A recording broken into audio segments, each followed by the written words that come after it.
I had some strange vibrations coming from the Ford Duratec petrol engine in this car, which I couldn't diagnose for the longest time, but the particular presentation of characteristics eventually led me to conclude that it must be one or more of the engine mounts.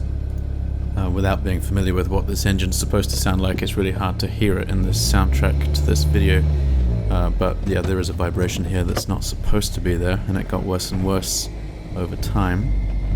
Now, Duratecs are mounted in the engine bay using what Ford call a 3-point torque roll access, or TRA, mounting system, which means that there are two load-bearing mounts along its roll axis at the top, and there is a third bushed link from the transmission case to the subframe, which is what I'm going to be replacing in this particular video, and I will do in another video the two upper mounts.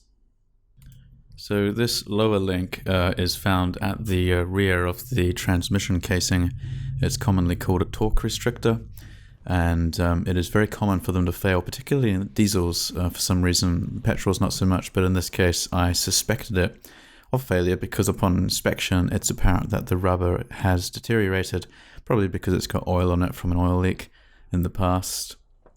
So it's going to be the first thing that I try replacing, even though upon testing here when I'm shifting the engine in and out of gear, it's not obvious that there's any metal-on-metal contact, so it does actually appear to be working fine. Okay, so to do this job, obviously you need access under the car, safe access, so you're going to be pulling on bolts, so the car needs to be nice and stable. Jack stands are ideal if you don't have any other way of lifting it. Other than that, it's a fairly simple job. The torque restrictor does not bear any actual weight, so you don't need to worry about supporting the engine. So just get your socket and handle. A breaker bar would be much more ideal than the ratchet handle you see me using here with a cheap pipe. The bolts are thread locked in place with something like Loctite, so they do need a bit of force to break them loose. And once you've cracked the bolts loose, then you can use a proper ratchet handle to undo them all the way, and then eventually they'll come out by finger. Once you remove the bolts, the torque restrictor will fall out of its socket. The engine may move a little bit, but it won't move very much, so you don't need to worry too much about that, but maybe be a bit careful with where you put your fingers. So here is the old torque restrictor, and you can see how the rubber has failed. And here is the new torque restrictor. Now you will notice that this is in a Jaguar packaging. That's because for some reason it is cheaper to order the roll restrictor from a Jag X-Type in order to suit this Ford Mondeo, because they're identical, they use the same parts, than it is to order from a Ford dealer. So how about that?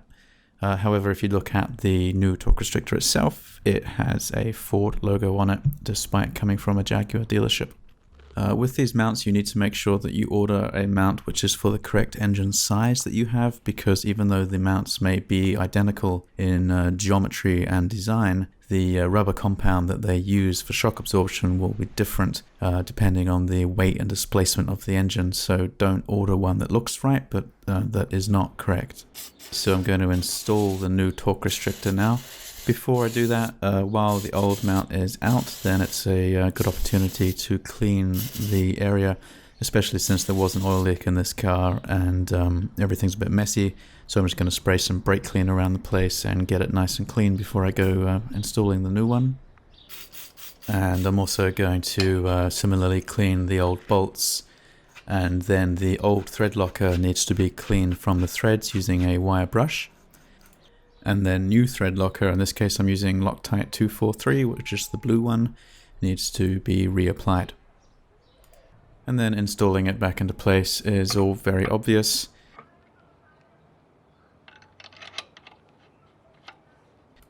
When you go to reinstall the second bolt after the first, you may find that the holes don't line up, so you need to shift the engine manually just by, a few millimeters or an inch maybe at max.